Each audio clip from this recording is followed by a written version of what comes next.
Hi friends, कैसे हैं आप? अगर हम किसी भी डेवलप्ड कंट्री में जाके देखते हैं या किसी भी डेवलप्ड सिटी या कि बड़े शहर में जाके देखते हैं, तो हम ये ज़रूर बोलते हैं, वाह! यहाँ पे क्या रोड्स बनी हुई है, वाह! यहाँ पे क्या ब्रिजेस बने हैं, क्या टनल्स बने हुए हैं, क्या एयरपोर्ट है एंड क्या पोर्ट है। यानी ये सब आता है इंफ्रास्ट्रक्चर के अंदर। अगर किसी भी कंट्री यानी कि अगर इंडिया की बात करते हैं, तो अगर उसको डेवलप्ड कंट्री बनना है, तो उसको अपना इंफ्रास्ट्रक्चर ज़रूर से ज़रूर इम्प्रूव करना पड़ेगा। और हम देख भी सकते हैं कि जो इंडियन गवर्नमेंट अभी इंफ्रास्ट्रक्चर पे बहुत ज़्यादा फोकस कर रही है। कई कंपनियों ने मल्टी बैकर रिटर्न भी दे चुके हैं जो कि इंफ्रास्ट्रक्चर वाली कंपनीज हैं। तो दोस्तों आज हम बात करेंगे 3 इंफ्रास्ट्रक्चर कंपनीज के बारे में। एक थोड़ी छोटी कंपनी होगी, एक मिड कंपनी होगी और एक बड़ी कंपनी के बारे में बात करेंगे। और अपना आप डिसीजन बनाएंगे कि हमें किस में इन्वेस्ट करना है, कौन सी कंपनी ज़्यादा अच्छी हो सकती है हमारे लिए। हम उनके सेल्स देखेंगे, प्रॉफिट देखेंगे, टर्न अराउंड देखेंगे, उनका डेट टू इक्विटी रेशियो देखेंगे कि आखिर किसने कितना ज़्यादा डेट ले रखा, उनकी ग्रोथ कितनी है, कितनी अपॉर्चुनिटी, इस सेक्टर में कितनी ग्रोथ है या कितनी अपॉर्चुनिटी है, वो सब हम देखेंगे। तो मैं विजय आपका स्वागत करता हूं आपके अपने ही चैनल वेल्थ की पाठशाला में। चलिए शुभ आरंभ करते हैं।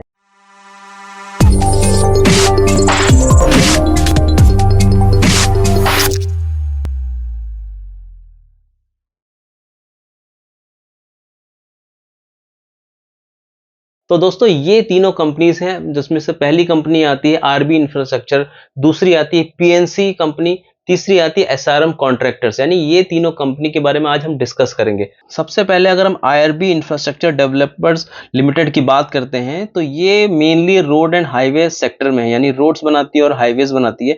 इसके अगर अदर बिजनेसेस देखा जाए तो इंफ्रास्ट्रक्चर सेक्टर यानी कि मेंटेनेंस ऑफ रोड्स है, कंस्ट्रक्शंस है, एयरपोर्ट डेवलपमेंट है एंड रियल एस्टेट है। बट मेन इसका रोड एंड हाईवे सेक्टर में ही आता है। अब अगर बात करें पीएनसी इंफ्राटेक लिमिटेड की, तो ये भी highways, bridges, flyover, power transmission lines and towers, airport runways, industrial area development and other infrastructure activities में आता है।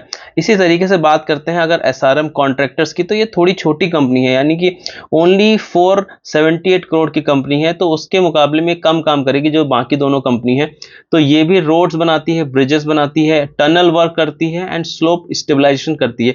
हम यह बताना चाहेंगे इनके काम से काफी पता चल जा रहा है कि एसआरएम जो है वो पहाड़ी एरिया में ही ज्यादातर काम करती है। अब अगर इनके ज्योग्राफिकल देखा जाए कहाँ कहाँ काम करती है, तो अगर हम बात करते हैं आईआरबी इंफ्रास्ट्रक्चर की, तो महाराष्ट्र में, राजस्थान में, उत्तर प्रदेश में, गुजरात में, कर्नाटका में, हरियाणा में, पंजाब में, वेस्ट बंगाल, तमिलनाडु एंड हिमाचल प्रदेश एंड तेलंगाना। अब क्योंकि ये काफ़ी बड़ी कंपनी है, 41,277 करोड़ की कंपनी है, तो ऑब्वियस ही बात है कि इंडिया के काफ़ी एरिया में को ये कवर करती है। अब अगर बात करते हैं पीएनसी इंफ्राटेक की, तो ये मेनली जो है नॉर्थ इंडिया में ही। अगर इसके ऑर्डर बुक की बात करते हैं तो 60% जो ऑर्डर बुक है वो यूपी से ही आता है, यानी कि मेनली ये यूपी में ही काम करती है, प्लस कुछ अदर्स स्टेट में भी काम करती है। अब अगर बात करते हैं एसआरएम कॉन्ट्रैक्टर्स की, जैसे इसके काम से पता चलता है कि ये पहाड़ी एरिया यानी हिली एरिया में काम करती है, तो इसके स्टेट्स होते हैं जम्मू एंड कश्मीर एंड लद्दाख। इसके अलावा रिसेंटली उन्होंने उत्तराखंड, जो कि एक पहाड़ी एरिया है, वहां पे उन्होंने एंट्री की है। यानी कि इनका यूएसपी यही बन जाता है कि जहाँ पे काफी वर्क कठिन होता है, क्योंकि अगर हम बात करें पहाड़ी एरिया, वहां पे चाहे रोड का मेंटेनेंस हो, चाहे रोड बनाना, थोड़ा वर्क कठिन हो जाता है। अगर ये कंपनी बाहरी स्टेट्स में यानी और स्टेट्स में भी अगर अपना एक्सपेंशन स्टार्ट करती है, तो ये कंपनी बहुत ज़्यादा ग्रो कर सकती है। अगर ऑर्डर बुक की बात करी जाए तो आईआरबी का 36,200 करोड़ का ऑर्डर बुक है, पीएनसी का ऑर्डर बुक 17,800 करोड़ का है और एसआरएम कॉन्ट्रैक्टर्स के पास 12,000 करोड़ का ऑर्डर बुक है, जिसमें सब कॉन्ट्रैक्टिंग भी शामिल है। तो सब कॉन्ट्रैक्टिंग के बारे में हम बोल सकते हैं कि यहाँ पे जो बड़ी बड़ी कंपनीज होती है वो अपना जो वर्क होती है, वर्कलोड जो होती है, वो थोड़ा इन जैसी छोटी कंपनियों को दे देती हैं। तो इसमें मार्जिन तो ओवरऑल कम होता है अगर बात करते हैं एसआरएम कॉन्ट्रैक्टर्स की, लेकिन इससे उनको एक्सपीरियंस मिल जाता है और कल के लिए यानी फ्यूचर में वो जो ये काम अभी सब कॉन्ट्रैक्ट बेसिस पे कर रहे हैं, तो वो ये काम सीख सकते हैं, उसमें एक्सपीरियंस ले सकते हैं और कल के लिए वो ये काम खुद से कर सकते हैं। अगर आईआरबी का प्राइस देखा जाए तो 68.4 रुपीज चल रहा है, पीएनसी का 523 चल रहा है और एसआरएम का 209 चल रहा है। अब चलिए इनके कुछ मेन पैरामीटर पे आ जाते हैं। अगर हम सबसे पहले आरओई की बात करते हैं, अगर हम आईआरबी इंफ्रास्ट्रक्चर के आरओई की बात करते हैं, तो 10 ईयर्स में 8% का आरओई है, 5 ईयर्स में 5% का आरओई है, 3 ईयर्स में 5% का आरओई, और लास्ट ईयर की बात करते हैं तो ओनली 4% का। यानी आरओई के केस में बोल सकते हैं अगर बड़ी कंपनी तो एटलीस्ट 12 से 15% का आरओई तो होना चाहिए। यानी कि इस पैरामीटर में अगर हम आईआरबी की बात करते हैं तो वो पास नहीं होता है। अब इसी तरीके से अगर हम बात करें पीएनसी इंफ्राटेक की, तो उसका आरओई अगर 10 ईयर्स की बात करें, 5 ईयर्स या 3 ईयर्स या लास्ट ईयर की बात करते हैं, तो अप्रॉक्सीमेटली 18 से 19% का आरओई है। तो इस पैरामीटर में हम बोल सकते हैं कि पीएनसी ने आईआरबी से ज्यादा अच्छा किया है। अब अगर बात करते हैं एसआरएम कॉन्ट्रैक्टर्स की, तो ये बहुत ज्यादा पुरानी कंपनी है, 2008 की कंपनी। और अगर आईपीओ की बात करते हैं तो आईपीओ इसका भी मार्च 2024 में, यानी 3 मंथ्स पहले इसका आईपीओ आया है। उसके हिसाब से अगर हम 3 ईयर्स का आरओई देखते हैं तो 34% का आरओई है, और अगर लास्ट ईयर का आरओई देखा जाए 28% का, यानी ओनली सिर्फ आरओई केस में, क्योंकि छोटी कंपनी भी है, अगर ओनली आरओई का केस देखा जाए तो एसआरएम यहाँ पे क्लियरली विनर है। दूसरा पैरामीटर डेट टू इक्विटी, यानी किसने कितना डेट ले रखा है। अगर ये सेक्टर की बात करते हैं तो काफी कैपिटल इंटेंसिव सेक्टर है, तो यानी लोन तो यहाँ पे लेना ही पड़ता है। अगर डेट टू इक्विटी की बात करते हैं तो 1.36 का डेट टू इक्विटी है आईआरबी का, एंड पीएनसी का है 1.55 और एसआरएम का है 0.55, यानी कि हम बोलते हैं कि डेट टू इक्विटी रेशियो जो है 1 से कम होना चाहिए। तो सिर्फ अगर डेट टू इक्विटी रेशियो की बात करते हैं तो एसआरएम यहाँ पे क्लियरली विनर है। और अगर हम थोड़ा सा डिटेल में अगर उनका देखते हैं debt to equity ratio PNC और आईआरबी का, तो आईआरबी ने धीरे धीरे अपना डेट टू इक्विटी रेशियो को कम किया है, जो कि एक पॉजिटिव बात हो जाती है। लेकिन अगर हम बात करते हैं पीएनसी की, उसका धीरे धीरे उसका डेट टू इक्विटी रेशियो बढ़ता चला गया, यानी कि इस केस में हम आईआरबी को अपर हैंड पे रख सकते हैं compare to PNC. Third and very important parameter EPS times, यानी कि कौन कितना तेजी से अपने प्रॉफिट को, कौन कितने तेजी से अपने ईपीएस को बढ़ा रहा है, कितनी अच्छी ग्रोथ कर रहा है, ये बहुत इंपॉर्टेंट पैरामीटर हो जाता है। अगर ईपीएस टाइम देखा जाए फाइनेंशियल ईयर 14 के कंपैरिजन में फाइनेंशियल ईयर 24 को, तो ओनली 0.9 टाइम्स आता है। यानी इसका बोला जा सकता है कि जो प्रॉफिट जो स्टार्ट किया था 2014 में आईआरबी ने, उसके बराबर ही अप्रॉक्सीमेट प्रॉफिट है उनका अभी भी, यानी कि बहुत ज्यादा ग्रोथ नहीं है अगर लॉन्ग टर्म का डेटा देखा जाए तो। बट इसी तरीके से अगर हम पीएनसी का डेटा देखा जाए तो ईपीएस टाइम चाहे देखें चाहे प्रॉफिट हम देखें, तो धीरे धीरे कंसिस्टेंट तरीके से बढ़ता ही चला जा रहा है, जो कि एक पॉजिटिव पॉइंट हो जाता है। अब अगर हम लॉन्ग टर्म यानी कि FY14 से FY24 का ईपीएस टाइम देखें तो 9.3 टाइम, यानी कि बहुत अच्छा किया। अगर कोई बड़ी कंपनी 3 to 4 टाइम्स ही अपना ईपीएस या प्रॉफिट कर देती है 10 साल में, तो उसको अच्छा माना जाता है। और यहाँ पे बात करें पीएनसी की, तो उसने स्टेडी ग्रोथ दिखाया, यानी कि धीरे धीरे करते करते 9 टाइम्स हो चुका है इसका ईपीएस टाइम, यानी यहाँ पे क्लियरली विनर है लॉन्ग टर्म के केस में पीएनसी इंफ्राटेक। अब चलिए FY21 से FY24 तक प्रॉफिट टाइम देख लेते हैं। यहाँ पे हम प्रॉफिट टाइम्स इसलिए कंपेयर कर रहे हैं क्योंकि एसआरएम के केस में आईपीओ, क्योंकि उसका अभी आया है, तो आईपीओ में क्या होता है, फ्रेश इक्विटी इश्यू होती है, तो ईपीएस जो है कम हो जाता है, इसीलिए हम यहाँ पे प्रॉफिट टाइम्स को कंपेयर करेंगे ताकि सही से हम कंपेयर कर सके।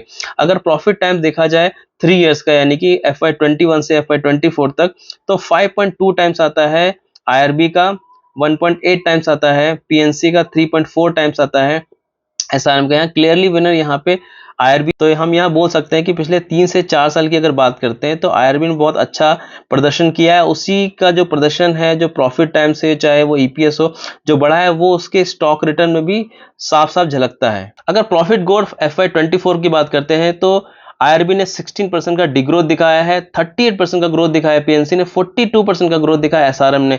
यानी कि यहाँ पे बोल सकते हैं कि पीएनसी ने और एसआरएम ने काफी अच्छा किया लेटेस्ट ईयर में, लेकिन लेटेस्ट ईयर में आईआरबी ने अच्छा नहीं किया है। तो हमने देखा कि लेटेस्ट ईयर में FY24 में जो उसका प्रॉफिट है घट गया है, 16% का डिग्रोथ दिखाया आईआरबी ने। तो अगर हम थोड़ा जाके डिग करते हैं तो हम देखते हैं कि जो रॉ मटेरियल कॉस्ट है वो 6.5% से बढ़ के 44% हो गई। उसी के चलते जो उनका ओपीएम कम हो गया और ओवरऑल प्रॉफिटेबिलिटी में भी इफेक्ट आया है। तो आप मेरे को यहाँ पे बताइए कि आखिर ऐसा क्यों है, क्योंकि रॉ मटेरियल कॉस्ट तो सबका बढ़ा है, लेकिन इसका जो परसेंटेज वाइज बढ़ा है वो बहुत ज्यादा बढ़ा है। तो आप मेरे को बताइए कि ऐसा क्यों हुआ है। अब अगर अदर पैरामीटर्स की बात करते हैं, चाहे सेल्स टाइम्स की बात करें, तो अगर सेल्स टाइम्स हम अगर देखते हैं 21 फाइनेंशियल ईयर से 24 तक देखते हैं, तो नंबर 1 पे आता है एसआरएम कॉन्ट्रैक्ट 2.1 टाइम्स आ जाता है, 2 पे आता है पीएनसी 1.5 टाइम्स, और अगर बात करते हैं आरबी की ओनली 1.4 टाइम, यानी 40% की ग्रोथ दिखाई 3 इयर्स में, जो कि डिसेंट मानी जा सकती है। बट अगर सेल्स ग्रोथ की बात करते हैं ओनली एंड ओनली FY24 में, तो आरबी ने सेल्स में तो काफी अच्छा ग्रोथ किया है,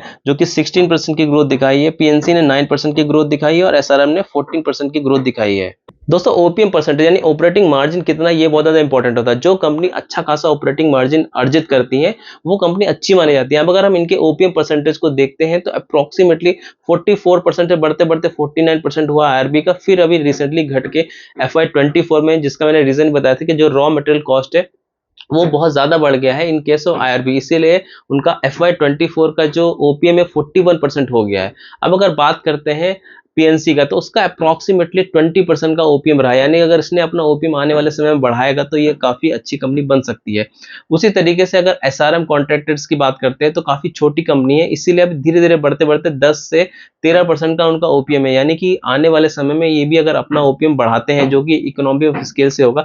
यहाँ पे हम इंटरेस्ट कवरेज रेशियो भी देख लेते हैं, ये नॉर्मली 5 या उससे ऊपर होना चाहिए। तो इसका मतलब होता है कि कंपनी कंफर्टेबल है अपना डेट पे करने के लिए। अगर आरबी की बात करते हैं तो अभी 2.21 का है, पीएनसी का 3.16 है और एसआरएम का 8.6 है। यानी यहाँ पे कंफर्टेबली अपना डेट पे करने के पोजीशन में सिर्फ एसआरएम है। अगर कल के लिए रेट नहीं कम होता है और अगर उनका प्रॉफिट थोड़ा कम हो जाता है तो आरबी और पीएनसी के लिए थोड़ा सा प्रॉब्लमेटिक हो सकता है। अब अगर वैल्यूएशन की बात करते हैं तो आरबी का जो पी है वो 68 का चल रहा है और पीएनसी का 14.7 का, एसआरएम का 17.7 का। यानी कि पी के केस में देखते हैं तो क्लियरली हमको एक्सपेंसिव दिखता है, लेकिन क्योंकि लेटेस्ट ईयर ज्यादा मैटर करता है, कभी कभी लॉन्ग टर्म से भी लोग लेटेस्ट का यानी 3-4 ईयर्स का डेटा ज्यादा देखते हैं कंपेयर टू लॉन्ग टर्म, इसीलिए स्टॉक एक्सपेंसिव भी मिल रहा है क्योंकि इसने लेटेस्ट 3 to 4 ईयर में बहुत अच्छा प्रॉफिट करके दिखाया है। अब अगर पीजी रेशियो देखा है ग्रोथ के हिसाब से कितना पी चल रहा है, तो भी अगर हम देखते हैं तो इसका 10.6 है आरबी का, यानी कि अपने ग्रोथ के हिसाब से भी काफी एक्सपेंसिव चल रहा है। और पीएनसी का जो पीजी है वो 0.6 है, यानी ये अपने ग्रोथ के हिसाब से सही चल रहा है पीजी, क्योंकि पीजी हमेशा 1 से कम होना चाहिए। चलिए एक और रेशियो की बात करते हैं, market cap divided by order book,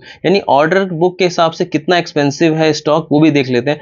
अगर हम market cap divided by order book देखते हैं तो 1.14 आता है इन केस ऑफ आईआरबी, 0.75 आता है in case of PNC and 0.04 आता है इन केस ऑफ एसआरएम। यानी इस केस में हम देख सकते हैं अपने ऑर्डर बुक के हिसाब से इसका मार्केट कैप काफी एक्सपेंसिव लगता है आईआरबी का। अब अगर इन कंपनीज के आरओसी भी देखते हैं तो आरओसी के केस में भी जो आईआरबी का आरओसी है वो काफी कम है compare to PNC and SRM. यानी आरओई की बात करें चाहे हम आरओसी की बात करें, आईआरबी का परफॉर्मेंस इतना अच्छा नहीं है compare to PNC and SRM. अब अगर बात करते हैं अपॉर्चुनिटीज की, तो क्योंकि हम बोलते हैं कि हमें हमेशा उसी कंपनी में इन्वेस्ट करना चाहिए जो एक राइजिंग सेक्टर में आती है। अगर हम इंफ्रास्ट्रक्चर की बात करें तो इंडिया अभी उस पर बहुत ज्यादा फोकस कर रहा है, बहुत ज्यादा नीड है इस चीज इंफ्रास्ट्रक्चर की। तो यानी ये जो तीनों कंपनीज है वो इंफ्रास्ट्रक्चर में ही आती हैं, यानी कि ये ग्रोथ कंपनीज बन जाती हैं। इसीलिए अगर इनके स्टॉक रिटर्न भी देख सकते हैं तो बहुत अच्छा खासा रिटर्न दिया है ऑल इंफ्रास्ट्रक्चर स्टॉक्स ने, क्योंकि यहाँ पे अभी हम इंफ्रास्ट्रक्चर पे बहुत ज्यादा फोकस कर रहे हैं और इसीलिए इनको ऑर्डर बुक भी इनकी बढ़ती चली जा रही है। इस चीज के चलते इनका प्रॉफिटेबिलिटी भी बढ़ती चली जा रही है। यानी कि राइजिंग सेक्टर में होना ये एक बहुत बड़ा पॉजिटिव और बहुत बड़ा अपॉर्चुनिटी हो जाता है इन तीनों कंपनियों के लिए। थ्रेड्स, अब अगर थ्रेड्स की बात करते हैं तो क्योंकि ये कंपनीज जो है कैपिटल इंटेंसिव सेक्टर में आती है, बड़ी बड़ी मशीनें खरीदनी पड़ती हैं, तो इसी के चलते बहुत ज्यादा इन्वेस्टमेंट करना पड़ता है। तो इसी के चलते अगर इंटरेस्ट रेट थोड़ा बढ़ जाए, जो कि कम चांसेस है, अब चूंकि ये कैपिटल इंटेंसिव सेक्टर से आती है तो अगर इनकी प्रॉफिटेबिलिटी में थोड़ा सा प्रेशर आता है, क्योंकि जो डेट लिया है उस पर इंटरेस्ट तो इनको देना ही है, तो प्रॉफिटेबिलिटी में बहुत ज्यादा फर्क पड़ जाता है और इन कंपनी में बहुत ज्यादा इफेक्ट पड़ जाता है। अब आता है मेरा पर्सनल ओपिनियन। अगर मेरे पर्सनल ओपिनियन के हिसाब से बात करते हैं तो अगर 3-4 साल का डेटा देखते हैं जो कि पर्याप्त होता है किसी भी स्टॉक का एनालिसिस करने के लिए, तो उसमें आईआरबी जो इंफ्रास्ट्रक्चर है उसने बहुत तेजी से ग्रोथ दिखाया है और वो उसके स्टॉक रिटर्न में भी दिखता है। अप्रॉक्सीमेटली 168% का रिटर्न दिया है इसने 1 ईयर में ही, क्योंकि इसने बहुत अच्छी ग्रोथ दिखाई है।